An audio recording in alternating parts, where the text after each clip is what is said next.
warahmatullahi wabarakatuh. Selamat sore, salam sejahtera untuk kita semua. Om Swastiastu, Namo Buddhaya, salam kebajikan, salam. Teman-teman wartawan yang saya banggakan, terima kasih pada datang ke DPP PKB, terima kasih. Nunggu lama, kita memang ada banyak agenda hari ini. Yang pertama, tentu saja ini kehadiran Mas Anies pertama kali untuk lebih mengenal lebih dekat lagi dengan seluruh jajaran pengurus DPP PKB. Secara umum sudah saling kenal, tetapi ada yang masih belum detail kenalnya. Yang kedua agendanya adalah mendengarkan visi, gagasan, agenda perjuangan, apalagi tema-tema perjuangan yang akan diusung oleh Mas Anies sebagai calon presiden dan sebagai nanti kalau menang. Visioning intinya itu. Yang ketiga tentu sudah mulai bicara teknis pemenangan, cara kerja pemenangan dan personal orang-orang yang akan ditugaskan di dalam bekerja melakukan pemenangan. Dan tentu kita juga membuat agenda-agenda serta rencana-rencana jangka pendek minggu depan, 2 minggu yang akan datang dan bulan-bulan sampai pemilu di Februari 2024. Kita juga menyiapkan berbagai pemetaan yang akan menjadi action pemenangan pasangan Mas Anies dan saya. Demikian, saya persilakan Mas Anies singkat menyampaikan apa saja yang menjadi pembicaraan dan apa yang Mas Anies ingin sampaikan. Monggo.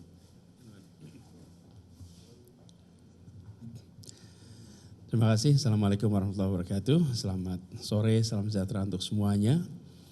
Meneruskan yang tadi disampaikan oleh Pak Ketua Umum Partai Kebangkitan Bangsa sekaligus Cawapres bahwa Pak Muhaimin Iskandar, bahwa kami tadi melakukan beberapa fase pertemuan. Pertama adalah dialog dengan jajaran DPP. Ini adalah seperti disampaikan kali pertama kami bersilaturahmi langsung dengan semua jajaran DPP, walaupun secara pribadi dengan masing-masing pimpinan itu sudah berinteraksi amat panjang. Sebagian adalah teman-teman dari zaman aktivis di tahun 90-an.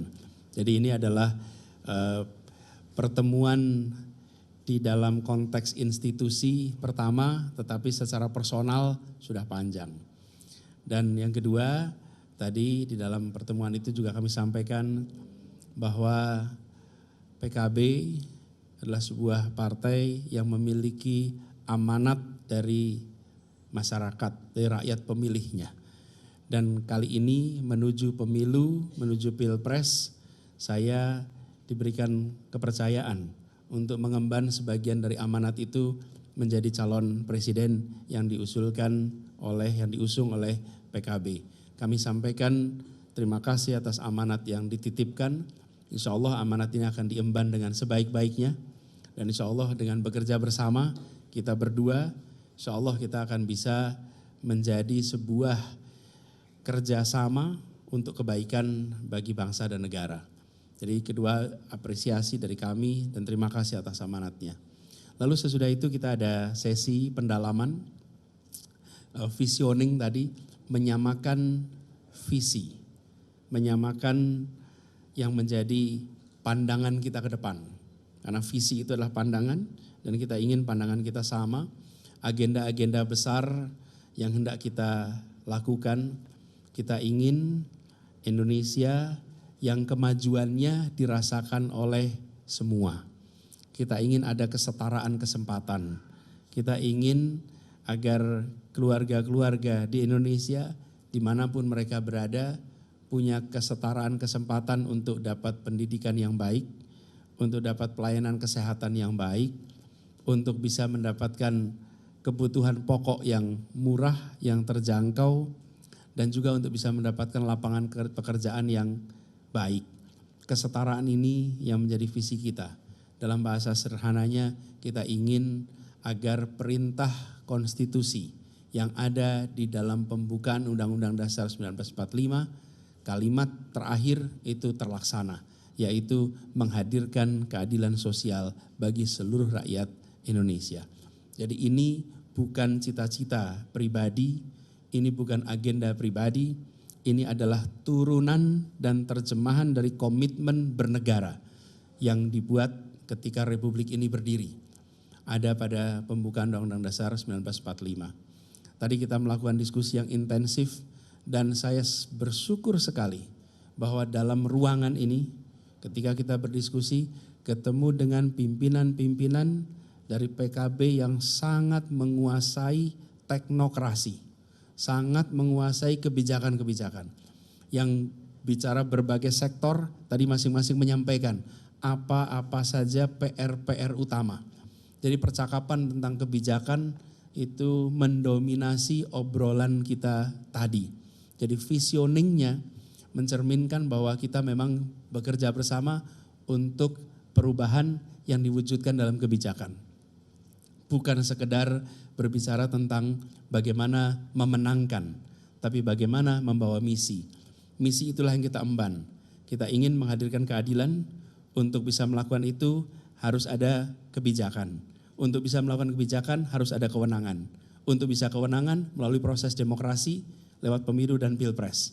Untuk bisa pemilu dan pilpres berhasil kita harus konsolidasi. Jadi fasenya konsolidasi, proses demokrasi, kewenangan, perubahan dan insya Allah nanti dirasakan oleh seluruh masyarakat.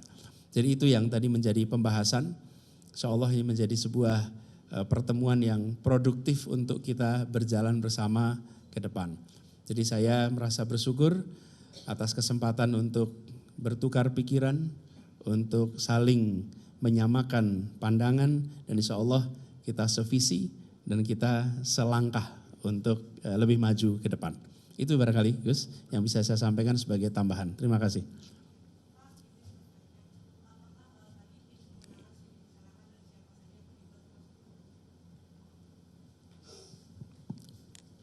Tadi secara garis besar kita membahas, tapi nanti kita akan duduk sama-sama.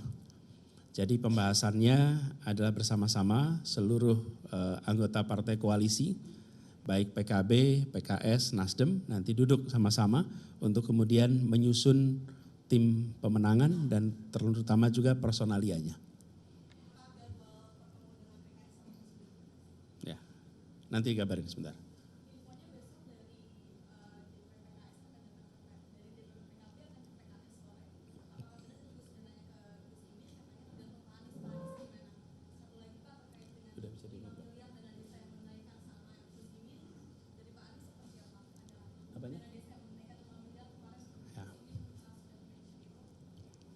Ada lagi biar sekalian aja. Yuk.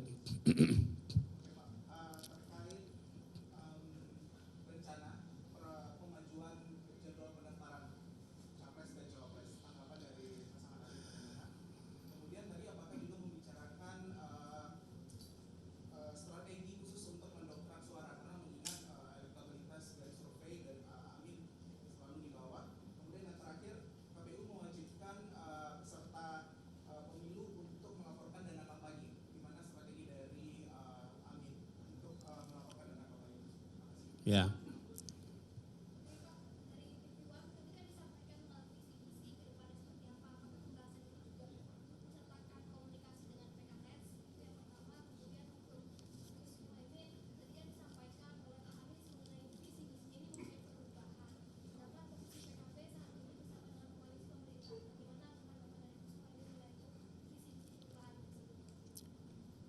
Ya, gini. Saya jawab dulu yang pertama tentang penjadwalan. Kita siap, kalau mau lebih awal juga insya Allah kita siap. Jadi mudah-mudahan dari sisi kami bisa sampaikan kapan saja itu harus dilakukan, kita akan siap kerjakan. Kemudian terkait dengan survei saya sudah sampaikan berkali-kali bahwa kami sudah sangat berpengalaman di nomor 3 kan, dan itu memang lebih baik begitu. Insya Allah nanti kita akan lihat perkembangannya di minggu-minggu dan bulan-bulan ke depan. Di Jakarta belum pernah dalam survei kita di posisi nomor 2, apalagi nomor 1.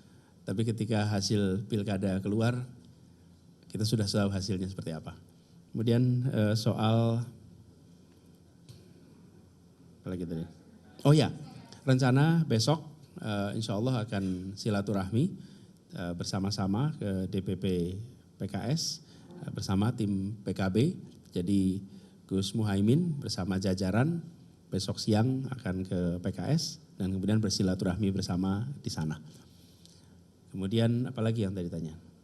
Oh nah, kebijakan-kebijakan sekarang kita sedang melakukan proses sinkronisasi. Jadi seperti waktu itu saya sampaikan, di dalam proses kampanye ini ada dua track. Satu track kampanye dan pemenangan, satu track penyusunan kebijakan. Nah, track penyusunan kebijakan ini kita melakukan sinkronisasi karena masing-masing memiliki rencana yang harus kita sinkronkan supaya sama. Tapi komitmen kita adalah memberikan kesetaraan kesempatan. Kenapa dulu ada niat yang sangat baik dari PKB, rencana yang sangat baik dari PKB, karena kita ingin desa kita maju. Kita tidak ingin desa kita tertinggal.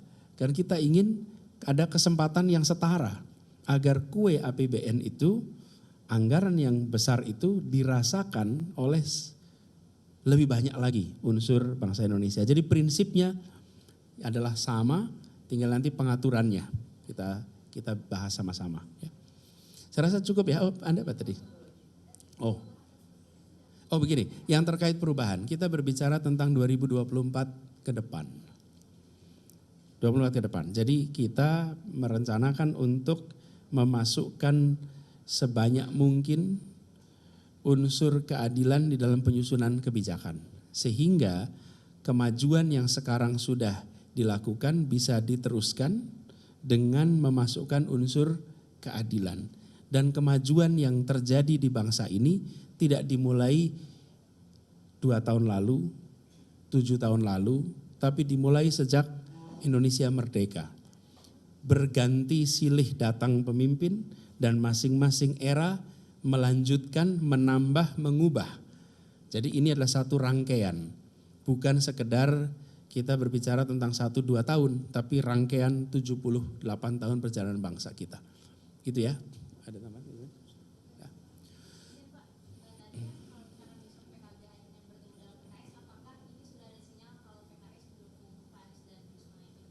Pokoknya besok kita ketemu, gitu ya. Nah, nanti kita lihat besok ya. Insya Allah semuanya sama-sama ya. Oke, cukup teman-teman, makasih. Yuk. Cukup itu dulu, besok aja dilihat ya. Gitu. Oke, makasih. Nanti jadwalnya pasti diumumin ya. Pasti diumumin. Oke, thank you, makasih. Waalaikumsalam.